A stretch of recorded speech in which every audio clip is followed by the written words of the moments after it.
Bamwita Yassine Cheuko, umurinzi wa Lionel Messi kuva yagera mu ikipe ya Inter Miami muri Leta Zunze Ubumwe za Amerika.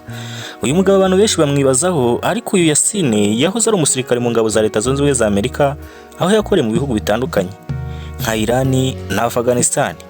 Afite ubuhanga mu mikino njyarugamba itandukanye nka taekwondo ndetse na boxing. Akazi ke ntikagarukira gusa mu mikino, anashinzwe umutekano wa Lionel Messi n'umuryango, harimo umugore we Antonella Rakuzo n'abana babo.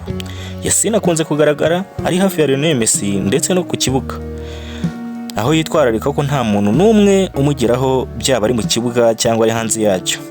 Kubera akazi ke n'uburyo akora inshingano ze neza, Yassine yabaye ikimenya bose ku mbuga nkoranyambaga, aho abantu benshi bamushimira uburyo yitanga mu kazi ke ko kurinda Lionel Messi.